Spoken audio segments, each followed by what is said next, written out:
La ville de Dalaba retrouve peu à peu son souffle après les violents événements politiques survenus en début de semaine. Après l'inhumation du jeune tué lors des manifestations, jeudi 1er octobre 2020, l'heure est à la sensibilisation des citoyens, comme nous explique le vice-président du parti RFD de Missiba Ousso. Mais le calme est revenu, nous sommes là, tout va bien actuellement.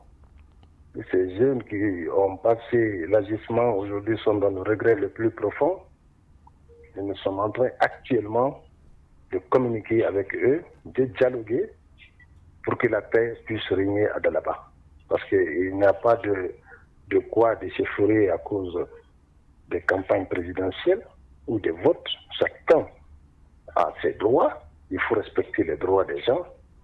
Promettre de ne plus que ces genres de situations se passent à Dalaba. Nous avons passé toute une soirée, toute une nuit de dialogue avec eux, avec certains responsables politiques. Donc, vraiment, ils ont pris conscience et vraiment ça nous a plu. Et nous continuons à dialoguer avec eux pour que la paix règne à Dalaba pendant et après les élections. Dans cette agglomération du Fouta Djallon, le calme semble totalement revenu, du moins pour le moment. Désormais, les citoyens vaquent librement à leurs préoccupations. Ismaël Kouyaté plaide pour la paix dans la région.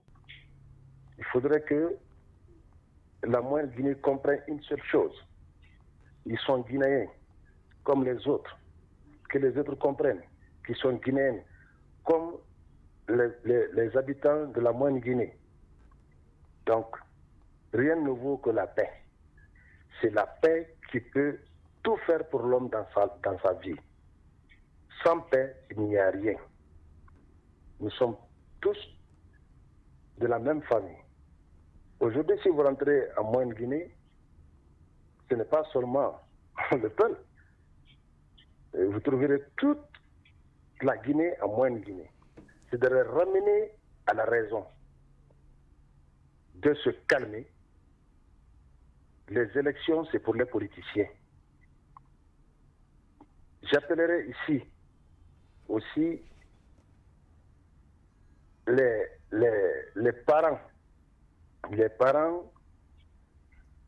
des jeunes aujourd'hui qui sont victimes directes de ces situations déplorables, qui meurent, qui sont blessés, qui vont en prison, alors qu'ils ont un autre avenir devant eux.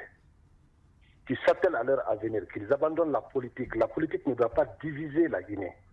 Une commission composée des hommes politiques, des jeunes et la notabilité de Dalaba sensibilise au quotidien les citoyens sur la nécessité de préserver la paix sociale avant, pendant et après le scrutin du 18 octobre 2020.